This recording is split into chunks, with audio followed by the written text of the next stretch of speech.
Hey everyone, welcome back to the channel. If you remember the shocking story from part 1, you already know that nothing about this situation was simple. A desperate single father, a powerful billionaire CEO, and a life-saving decision that came with a secret condition no one expected. Just when it seemed like the little girl's life had been saved, the real reason behind the billionaire's help began to surface. And what followed changed all of their lives forever. The hospital hallway was quiet that night. The kind of quiet that feels heavy, like the building itself is holding its breath. Daniel sat outside his daughter's room, exhausted, still trying to understand everything that had happened over the last few days. Just a week ago, he was a struggling single dad who could barely afford rent, let alone the surgery his daughter desperately needed. Then out of nowhere, one of the most powerful women in the country stepped in and paid for everything. Victoria Hale, a billionaire CEO known for building empires, making impossible deals, and never doing anything without a reason. At first, Daniel thought it was a miracle, a blessing. Maybe someone with power finally decided to help someone who truly needed it, but miracles usually don't come with contracts.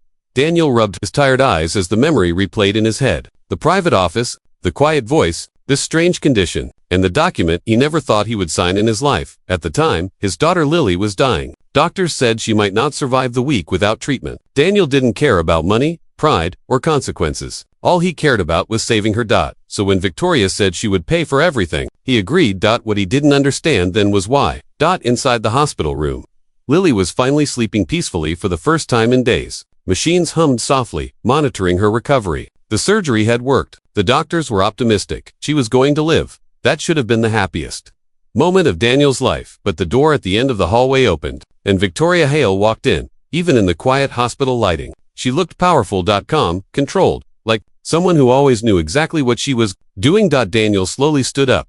"You came," he said quietly. Victoria glanced through the glass window at Lily, sleeping. "I told you I would," she replied. There was a long pause between them. Not angry, not friendly, just heavy. Daniel finally asked the question that had been haunting him. "Why my daughter?" Victoria didn't answer immediately. Instead, she walked closer to the window, watching the child she had just saved. "You love her more than anything in the world," she said softly. Daniel frowned. "Of course I do. That's why." The answer made no sense. Daniel shook his head. "That doesn't explain anything." Victoria finally turned to face him. "You remember the agreement?" It wasn't a question.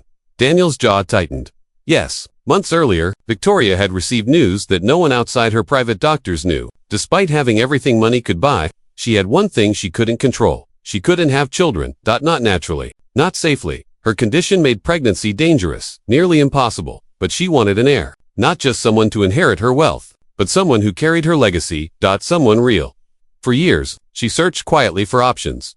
Surrogates, medical programs, legal arrangements. None of them felt right. Until the night she overheard doctors talking about Lily's case. A dying child, a desperate father, a man who would do anything to save his daughter. Victoria didn't see cruelty in the opportunity. She saw a deal. Back in the present moment, Daniel stared at her. "So you saved my daughter," he said slowly, "because you wanted a child." Victoria didn't flinch. "I saved her because I could." "That's not the whole truth." "No," she admitted. "It isn't." Daniel ran a hand through his hair in frustration. "You could have asked anyone. There are thousands of people who would agree to something like that." Victoria's expression hardened slightly. "I don't trust thousands of people." Another silence. Then Daniel asked the question that had been sitting in the back of his mind since the day he signed the contract. "Why me?" Victoria studied him for a moment, because unlike most people she knew, Daniel didn't chase money. He didn't ask for luxury. He didn't try to negotiate when his daughter's life was on the line. He simply begged for Lily to live. And that told Victoria something important about him. "You're a good father," she said.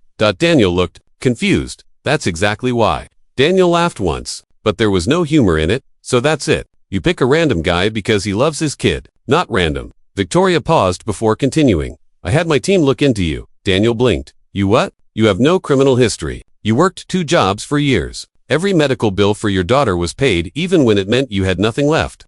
Daniel didn't know whether to be angry or shocked.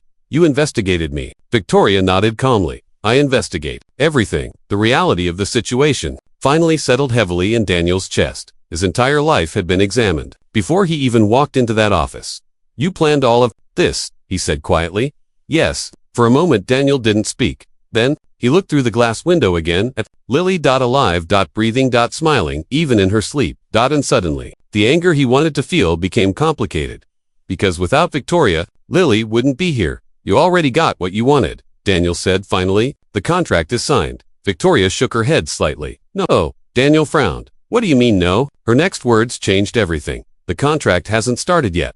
Daniel stared at her. Victoria crossed her arms. You agreed to father my child. I remember, but there's something you didn't ask. Daniel's stomach dropped. And what is that? Victoria's voice was calm. What happens after?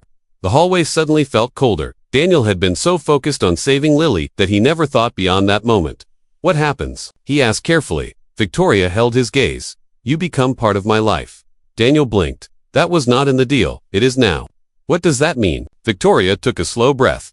It means my child grows up, knowing their father. Daniel shook his head immediately. No, that's not what we agreed. You didn't ask. That's not fair. Victoria's voice sharpened slightly. Life isn't fair. Daniel, for the first time since they met, Daniel saw something crack in her calm composure. Not anger, loneliness, years of it. You think I'm a villain, she said quietly, but you have no idea what it's like to have everything, and no one. Daniel didn't respond. Because suddenly, the situation felt different, more complicated. This wasn't just a business deal for her, it was something deeper still. He couldn't ignore reality. I'm not part of your world, Daniel said. You're a billionaire CEO. I'm a mechanic who barely keeps the lights on. Victoria surprised him with a small smile. That can change. Daniel immediately shook his head. No, I'm serious. I'm not becoming one of your employees. I wasn't offering you a job. That sentence hung in the air between them. Daniel felt like the ground shifted under his feet. You can't be saying what I think you're saying. Victoria didn't answer directly. Instead, she said something even more unexpected. Come to dinner tomorrow night. Daniel blinked again. Dinner. Yes, that's it. For now, Daniel stared at her like he was trying to solve a puzzle with missing pieces. You are the most confusing person I've ever met. Victoria almost laughed. That's a first. A nurse suddenly walked down the hallway. Breaking the tension, Victoria straightened slightly. I'll send a car tomorrow, she said. You assume I'll say yes. You will. Why? Victoria glanced at Lily one more time before heading toward the exit. Because you want answers. She paused at the end of the hallway and looked back. And deep down, you want to understand me. Then she walked away. Daniel stood there for a long time after she left. His life had been simple before all of this. Hard? Yes, but simple. Now he was connected to one of the most powerful women in the country through a deal that sounded more unbelievable the more he thought about it. And tomorrow, he was having dinner with her. Daniel sighed and sat back down outside Lily's room. Yeah, he muttered to himself. My life is officially insane. But what Daniel didn't know, what no one knew yet, was that Victoria Hale had enemies watching her every move. And the moment news of the mysterious single father reached them, everything was about to get dangerous. Because in the world of billionaires, power, and secrets, a child isn't just family. Sometimes, a child is leverage. And Daniel and Lily had just stepped into a game far bigger than they realized. So if you thought part 1 was shocking, trust me, the story is only getting started.